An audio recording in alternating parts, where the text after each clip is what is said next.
নানা দেশের বাহারি খাবার, ভিন্ন সংস্কৃতি, শিল্পকর্ম প্রদর্শন ও পণ্য বেচাকেনার উন্মুক্ত বাজার বসেছে দুবাইয়ে। সংযুক্ত আরব আমিরাতের জনপ্রিয় সাংস্কৃতিক ও বিনোদন কেন্দ্র হিসেবে পরিচিত গ্লোবাল ভিলেজে 6 মাসের শীতকালীন এই মেলা শুরু হয়েছে গত অক্টোবরে।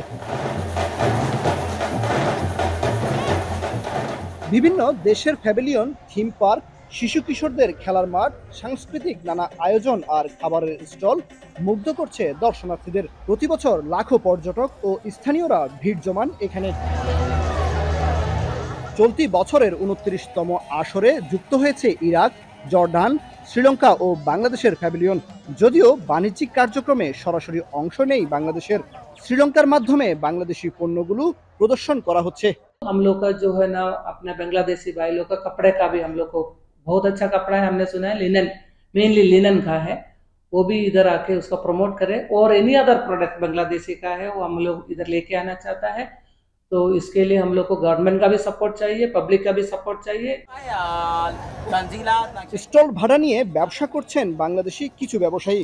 এদের অনেকেই প্রতি বছর এই মেলায় অংশ নেন। তাদের দাবি, বৈশ্বিক পরিমণ্ডলে দেশের পণ্য ও সংস্কৃতি তুলে ধরার জন্য এটি অন্যতম মাধ্যম। আমরা কোনো বাংলাদেশি কোনো অর্গানাইজার থেকে নিতে পারি নাই, কিংবা বাংলাদেশি কেউ কোনো অর্গানাইজার এখানে ইনভেস্টও করে নাই, জাস্ট দেশের নামটা লেখা হয়েছে।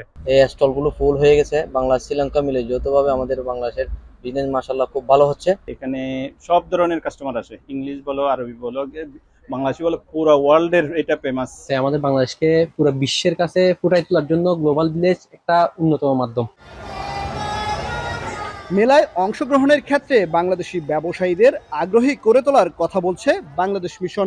আমরা আমাদের যে বিজনেস সংগঠনগুলো আছে, যেটা যেমন মনে করেন এফবিসিসিআই আছে, বিজিএমই আছে, বিকেএমই আছে, বা এখানে যেটা আছে বিবিসি যেটা আছে, আসলে এগিয়ে আসতে হলে তাদেরকে এগিয়ে আসতে হবে।